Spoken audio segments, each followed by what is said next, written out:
नमस्कार. स्वाभिमानी TV news चॅनलच्या बातमीपत्रात आपलं स्वागत.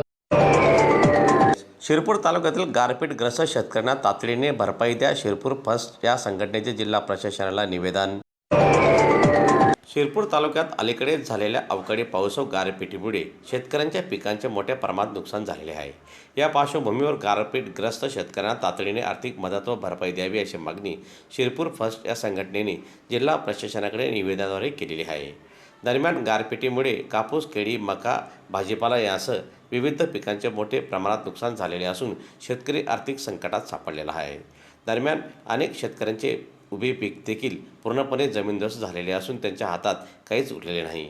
या नुकसानीचे पंचनामे तातडीने करून शेतकऱ्यांना योग्य व न्याय भरपाई देण्यात यावी. तसेच मदतीची प्रक्रिया जलद गतीने पूर्ण करून शेतकऱ्यांना दिलासा द्यावा अशी मागणी या संघटनेने केली असून त्या संदर्भात आज रोजी शिरपूर फर्स्ट या संघटनेच्या वतीने जिल्हा प्रशासनाला निवेदन देण्यात आले. तालुक्यामध्ये जानेवारी महिन्यामध्ये जोरदार गारपिटीमुळे शिरपूर तालुक्यातील भाटपुरा, अजनाळ, सावेड, बबडाच या परिसरातील शेतकऱ्यांचं मोठ्या प्रमाणावरती नुकसान झालेलं होतं. याचे निवेदन वारंवार प्रशासनाला देऊन देखील आज प्रशासनाने त्याच्यावर अद्याप कुठलीही कारवाई केलेली नाही.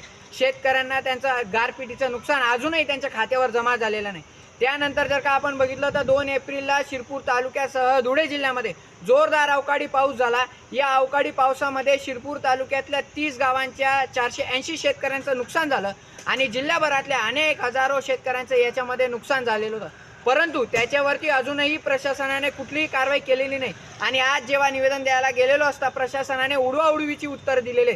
शेतकऱ्यांना जर का येत्या काळामध्ये आपण पेटून उठलो नाही तर तोपर्यंत हे प्रशासन आपल्या पाठीशी उभं राहणार आहे. म्हणून आज निवेदनाच्या माध्यमातून आम्ही उपजिल्हाधिकारी यांना अवगत केलेलं आहे. जर का 7 ते 8 दिवसामध्ये शेतकऱ्यांना वाढीव नुकसान भरपाई मिळाली नाही तर 7व्या 8व्या दिवशी धुळे जिल्हाधिकाऱ्याला बाहेर धुळे जिल्ह्यातील हजारो शेतकरी ठिय्या मांडून बसतील आणि आपला न्याय मिळवून घेतील.